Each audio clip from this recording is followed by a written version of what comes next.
Good morning. Building a community is like making a delicious and complex recipe. We begin with a source of heat and light used to warm the mixture through. We light this chalice in the hope that here we will nurture one another with love for one another and faith in our ability to journey together. May we gather around this sustaining light as we share time in community. And once our community is blended together, we time our recipe with breaths and heartbeats and the measures of our songs. Our gathering song this morning is number 17, Every Night and Every Morn. The words are copied in the chat screen. Please keep your mics muted and simply sing along at home if you would like.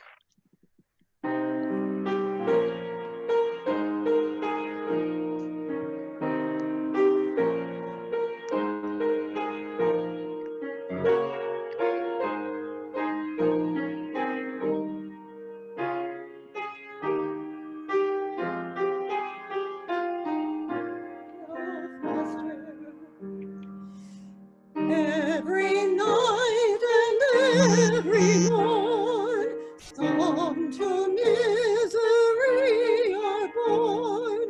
Every morn and every night, some are born to sweet delight.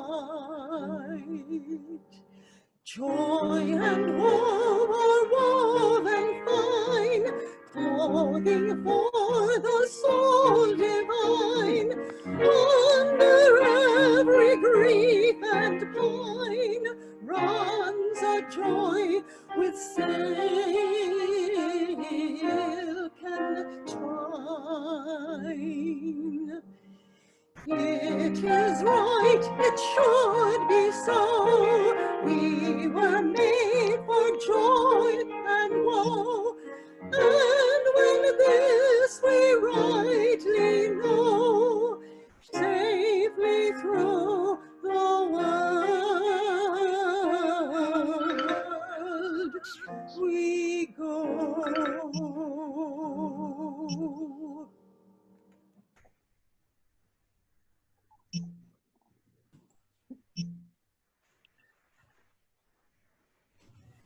I have eaten the plums that were in the icebox, and which you were probably saving for breakfast.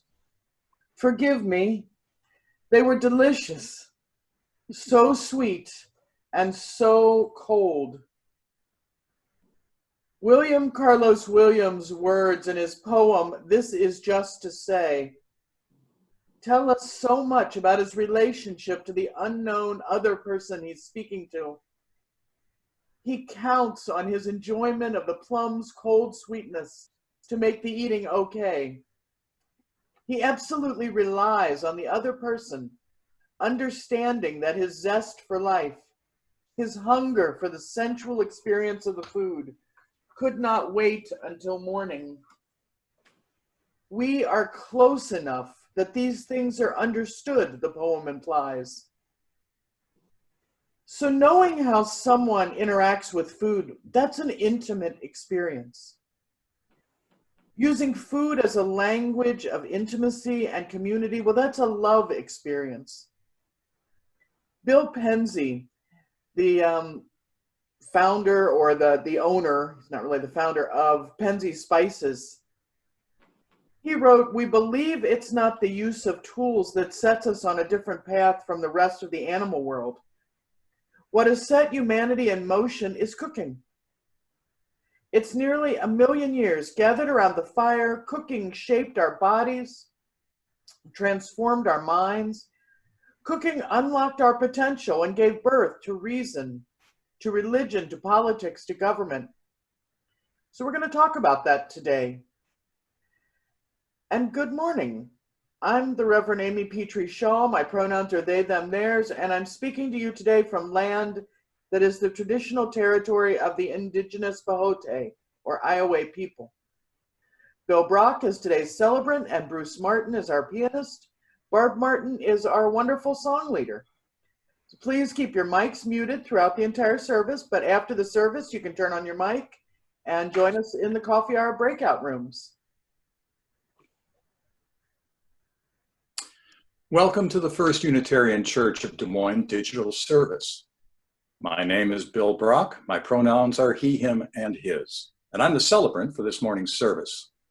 Whether you are with us for the day or here for a lifetime, we're glad that you have chosen to join us online. Everyone is welcome to join us for a service, whether or not you live in Des Moines or have ever physically been at First Unitarian. Whoever you are, we hope that you find something here today to help you on your life's journey. And now we have a little special music by Ed Hodgkin with recorded accompaniment by Bruce Martin. Ed? Okay.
Thank you, Ed. That was wonderful.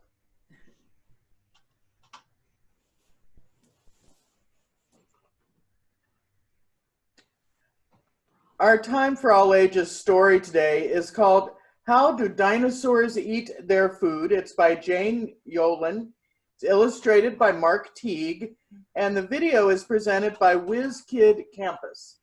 So let me see how I do at getting that over to you here. Hang on just a second.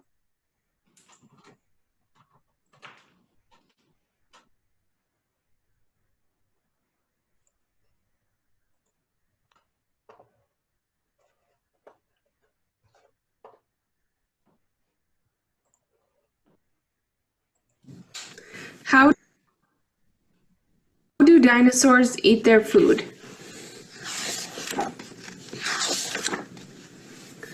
How does a dinosaur eat all his food? Does he burp? Does he belch? Or make noises quite rude?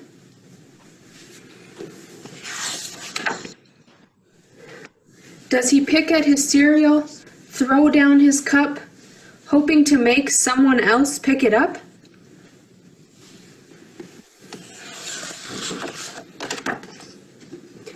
Does he fuss? Does he fidget or squirm in his chair?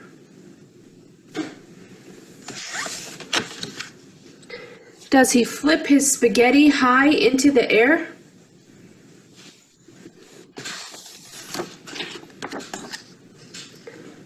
Does a dinosaur glare?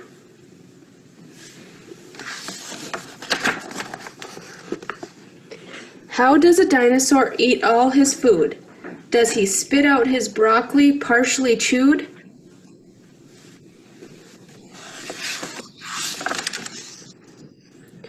Does he bubble his milk?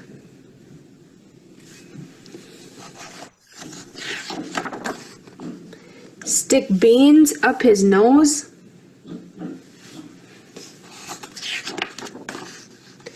Does he squeeze juicy oranges with his big toes?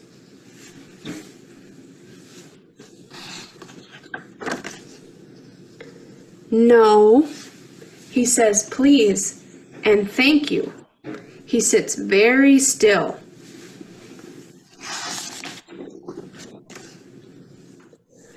He eats all before him with smiles and goodwill.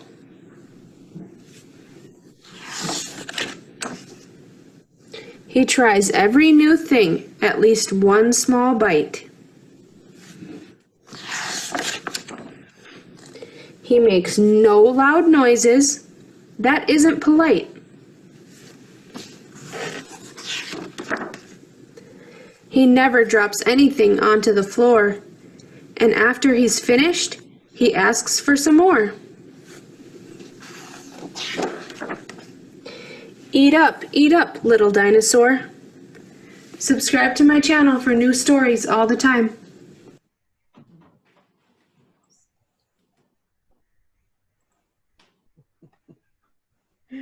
Thank you for listening to the story this morning.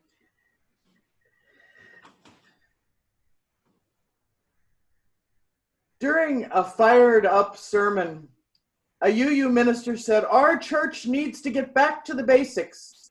We need to learn to get up on our hands and our knees and crawl like we've never crawled before."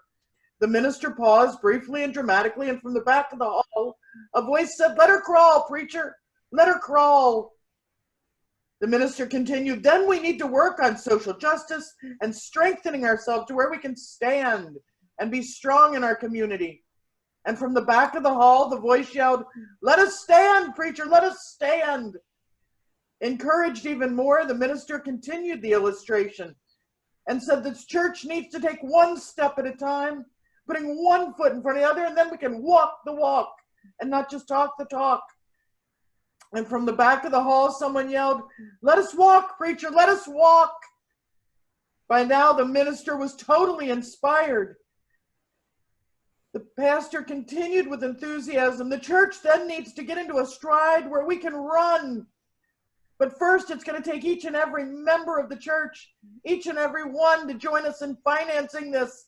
And then we can run." There was an exceptionally long and thoughtful pause. And a voice said quietly from the back of the hall, "What was that you said about crawling again?" "No, I don't want to crawl, but I'll settle for a nice slow walk." The morning offering will now be given and received through a link in the chat. One half of this electronic plate goes to the social justice programs of the church, and one half to our Faith in Action partner. So I believe Lyra put it in there. Yeah, the link is in the chat.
Thank you so much, Bruce. That was awesome.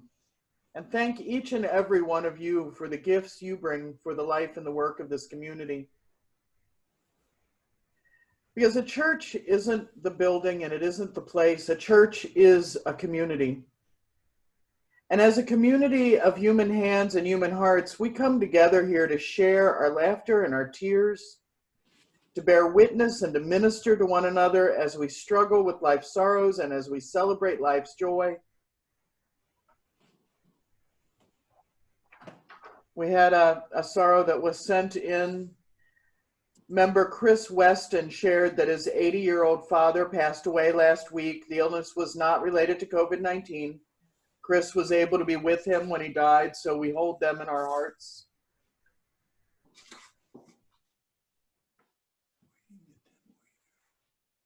Let us share now the names of anyone we know who could use some special care, attention, and love.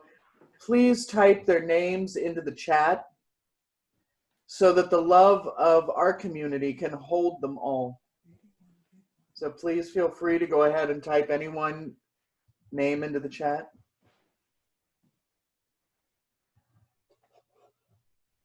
And I need just a minute so I can add a name.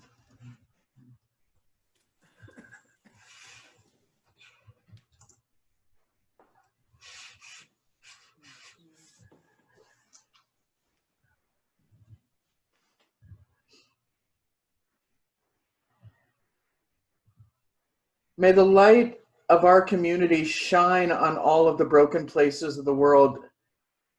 May we always journey hand in hand with everyone who fights for equity and justice in human relations. May the work of our hands and our hearts support and comfort everyone who is marginalized, oppressed, silenced, at risk. May we be called to mindful action by the needs of those who struggle against violence and pain, humiliation, degradation, and destruction. May those who are grieving be comforted. May those who are tired find rest. May the broken places be healed. And may those who are filled with joy and laughter be abundant. Together we light 3 candles, one for the joys and sorrows we've shared, one for the names that we've written, and one last candle for all of the joys and all of the sorrows which are deeply held, but which remain unspoken here today.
How Food Brings Cultures Together by Aaron Sanchez, chef, TV personality, cookbook author, and philanthropist for Quora.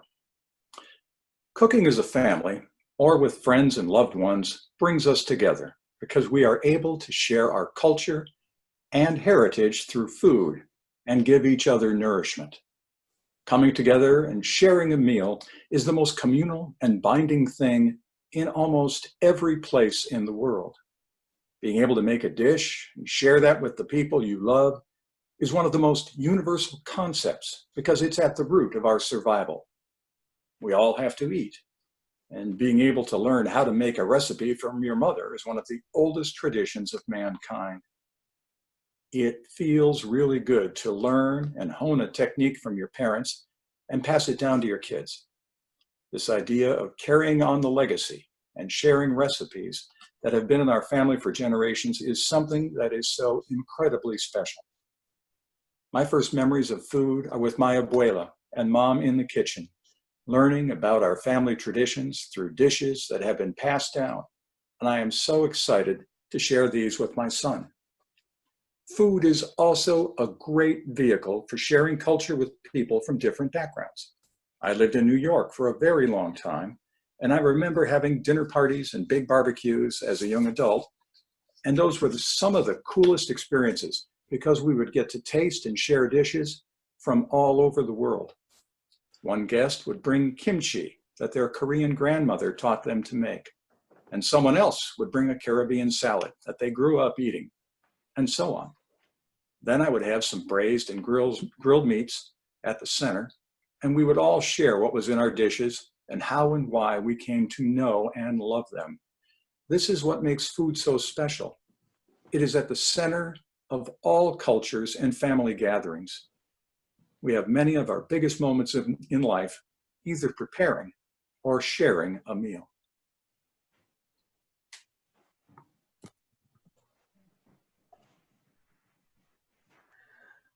Our words for meditation today are from Da Capo by Jane Hirschfield. Take the used up heart like a pebble and throw it far out. Soon there is nothing left. Soon the last ripple exhausts itself in the weeds. Returning home, slice carrots, onions, celery, glaze them in oil before adding the lentils, water, and herbs. Then the roasted chestnuts, a little pepper, the salt. Finish with goat cheese and parsley. Eat. You may do this. I tell you, it's permitted. Begin again the story of your life. With these words in mind, we're going to try to do a full 3 minutes of silence, meditation, or prayer. So please join me.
Our second reading is The Joy of Food by Victoria Pope for National Geographic. Food is more than survival. With it, we make friends, court lovers, and count our blessings. The sharing of food has always been part of the human story. From Kesem Cave near Tel Aviv comes evidence of ancient meals prepared at a 300,000-year-old hearth, the oldest ever found, where diners gathered to eat together. Retrieved from the ashes of Vesuvius, a circular loaf of bread with scoring marks, baked to be divided. To break bread together, a phrase as old as the Bible, captures the power of a meal to forge relationships, bury anger, provoke laughter. Children make mud pies, have tea parties, trade snacks to make friends, and mimic the rituals of adults. They celebrate with sweets from the time of their first birthday and the association of food with love will continue throughout life, and in some belief systems, into the afterlife. Consider the cultures that leave delicacies graveside to let the departed know they are not forgotten. And even when times are tough, the urge to celebrate endures. In the Antarctic in 1902, during Robert Falcon Scott's Discovery Expedition, the men prepared a fancy meal for Midwinter Day, the shortest day and longest night of the year. Hefty provisions had been brought on board. 45 live sheep were slaughtered and hung from the rigging, frozen by the elements until it was time to feast. The cold, the darkness, and the isolation were forgotten for a while. With such a dinner, Scott wrote, we agreed that life in the Antarctic regions was worth living. Our centering song today is number 124, Be That Guide. The words will appear in the chat screen. Please keep your mics muted.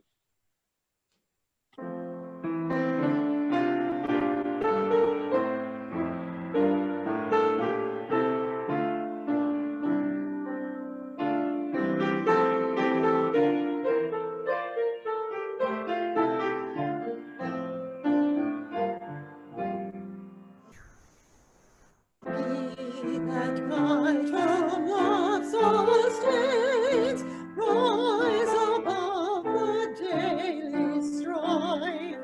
Lift on high the good you find, help to heal the hurts of life. Be that helper, nothing daunts, doubt of friend or taunt of foe. Ever strive for liberty, show the path that life should be. Be that builder, trusting good, bitter though the test may be. Through all ages they are right, though they build in agony. Be that teacher, faith directs, move beyond the home frontier. Though the fight and fear that be tomorrow's pioneer.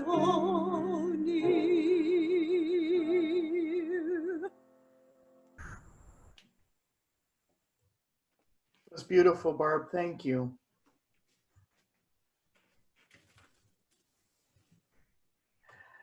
We all know that there's a lot of things going on all over our country. And many of us are doing different things about that. But we can't do our work in the world if we don't care for ourselves.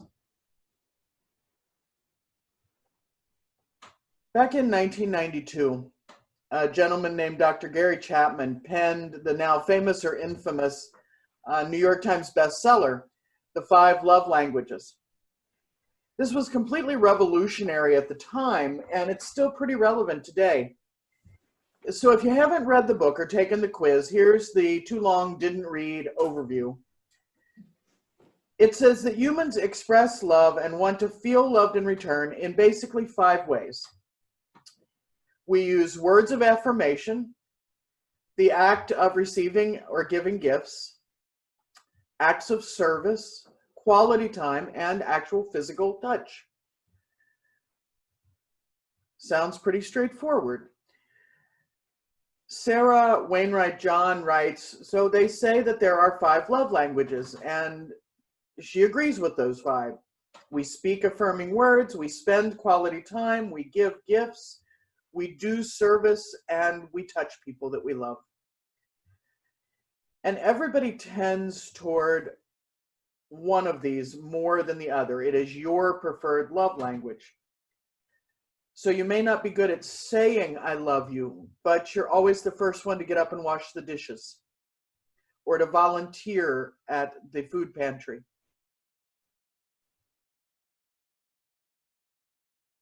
For Wainwright John, she says, cooking is my love language. It's an act of service. It's also quality time and the creation of something to be shared with love.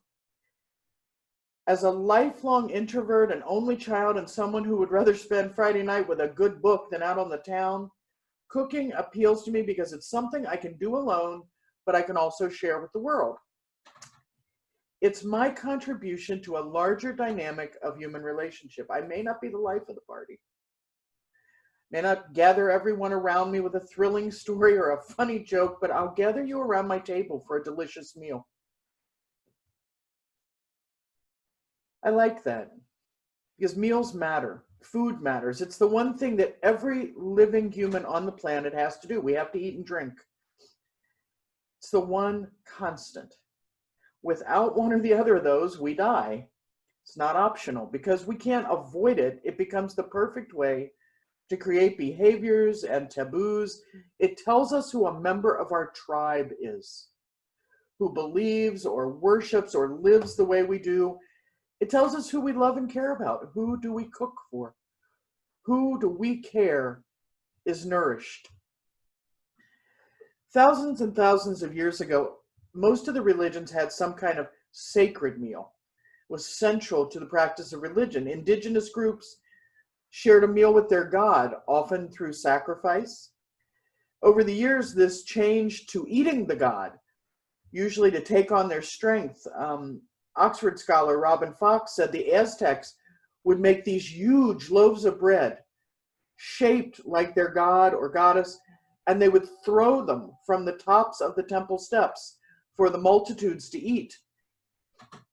And there are various versions of this. We eat the god, we eat the ancestors, we eat something important. Today's funeral feasts, the ones where you make all those funeral sandwiches and serve everybody dubious jello dishes, those come from this original tradition. They're pale reflections of some of the more extreme types of sacred meal. But the idea of a memorial to the dead with eating, you know, at an Irish wake, the body is actually there with you while you're celebrating. Wedding feasts serve the same vague idea. It's a practical purpose in feeding the guest, but there's also the ritual purpose, making you all one tribe. Anthropologist Meyer Fortes thought that food was more useful in defining your group, not by what was good to eat, but by what you weren't allowed to eat. And rituals grow up around our meals, even our home meals. Sometimes amazing, incredible, beautiful rituals.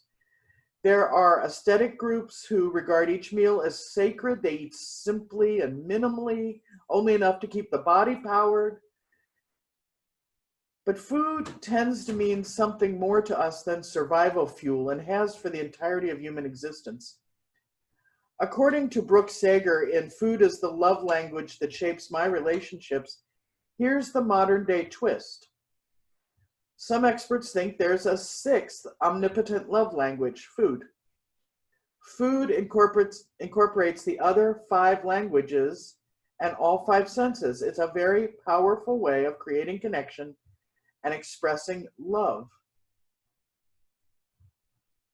Sager says, and as I think about myself and my life's relationships, family, friends, romantic, I've never felt more understood. Angelina Chapin writes in Quarantine, Cooking is Our Language. She says, in the pandemic, the conventional rules of attraction don't apply.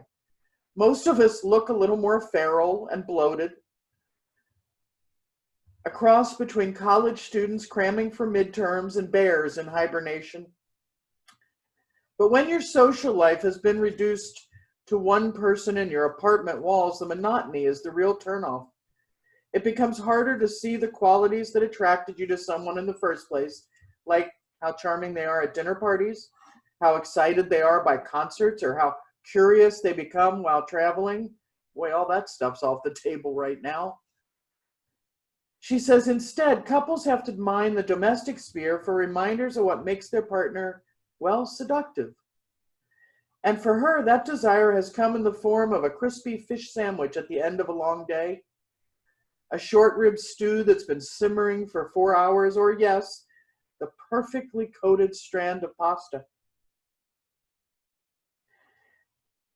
The act of sharing a meal is as old as human memory and as deeply ingrained as an essential part of our collective consciousness, our sense of order and comfort. If you care about someone, you feed them, or you at least offer them some of your food. It's part of what makes us human. Wainwright John writes, by facilitating this communal experience, I feel as if I am a part of something greater than myself. I'm making a contribution to the greater dialogue. As an artist creates a painting or a piece of music for people to enjoy and to bring them together, I roast a chicken and enjoy it with my husband and some friends. We eat at the table. We talk about how our week went and what we're looking forward to. Why would we sit around this table talking if it was an empty table? We might watch a movie instead or go on a hike. Both admirable, but less focused on one another than the event at hand. I hug and kiss my husband, she says, when he gets home from work, but it's the way he smiles in delight at a dish I have prepared or texts me in the middle day to say he's enjoying the sandwich. I feel his love in a truly elemental way. One way of expressing love isn't better than the other. It's only important to stay true to your own love language while being receptive of those of others. Bill Penzey, owner of Penzey Spices, says it much more succinctly. He says, heal the world, cook dinner tonight. And I thought about that when I thought about the way that I cook. You gather the ingredients thoughtfully. You go out and you get the 4 cups of self-rising flour and 2 teaspoons of sugar and 1 teaspoon of kosher salt. You take a cup of cold, almost frozen butter and you grate it carefully, carefully, carefully. 1 1/4 cups cold whole buttermilk that you had to buy special because nobody drinks buttermilk anymore in your house. But you had to remember up front to get it because you wanted to make these biscuits. 2 tablespoons of melted butter, more butter for serving because you know whoever you're making them for is going to want to pile it on. You have to care. You have to have the ingredients on hand or spend the time to discover what you can make with what you've got. You've got to remember to turn that oven on to 425 and to holler over your shoulder, I've got the oven on, don't turn it off. I'm baking. You have to take time with that baking sheet, putting oil or butter or spray on it, wiping it carefully, feeling it under your hands. It's an act of service as you whisk together all these dry ingredients and then cut in that shredded, grated butter until it's the perfect size, little peas. You stir in the buttermilk quickly until things are just moistened and you knead it 3 or 4 times on a lightly floured surface. You can't work it too hard or it'll be tough and resistant. And if that isn't the same as any relationship I've ever known, I don't know what is. Cooking and love take careful hands.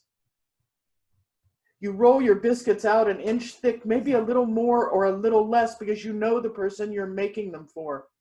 Do they like them crunchy and thin or nice and thick and fluffy? They're your biscuits, your love. You get to decide. You use a glass to cut them out 2 or 2.5 inches. You put them gently touching on the baking sheet because they rise higher if they can touch. Don't we all? And you brush the tops with melted butter and you bake them until they look gorgeously browned at 20 or 25 minutes. And then you share them with someone who will love that steaming warmth, topped with butter and jam or maybe spicy vegan apple butter. Tell them be careful, it's hot. Tell them you bake them just for them. Call them on the phone if they don't live with you and tell them you put them in a beautiful napkin and they'll be on the front porch for them to pick up. Watch as they experience the feel of the food in their mouth and the smell in their nose. Words of affirmation, receiving gifts, acts of service, quality time, sensual touch, all baked into one act of love that took less than 30 minutes. Love people. Love yourself. Cook good food, whatever that means to you. Doesn't get much simpler than that. When the world is difficult, loving yourself and loving the people around you matters more than ever. Thank you.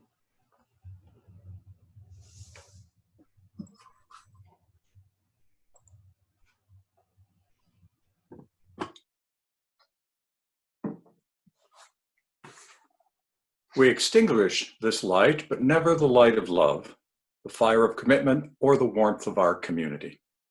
Our final song today is number 129, Let Love Continue Long. The words will be in the chat screen. Remember, please keep your mics muted and simply sing along at home if you would like.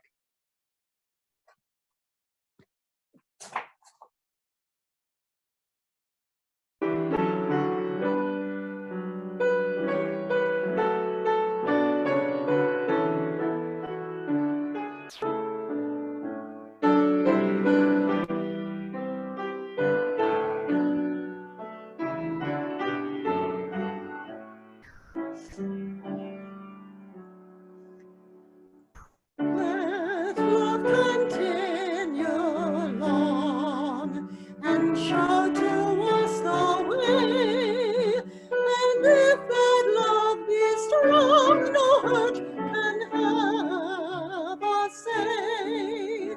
And if that love remains but strong, no hurt can ever have our way. If love cannot be found, though common faith prevails, when love does not abound, our common faith will fail. When human love does not abound, our common faith will always fail.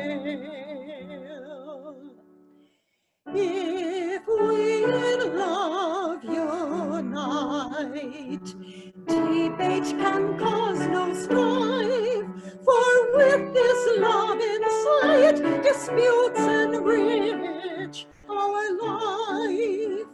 For with this bond of human love, disputes can mean a richer life. May love continue long and lead us on our way. For if that love be strong, no hurt can have us say. For if that love remain but strong, no hurt can ever have our way. The service has ended and your service in the world begins again. Go, enjoy, and nourish one another. Peace, ashe, and may it be so.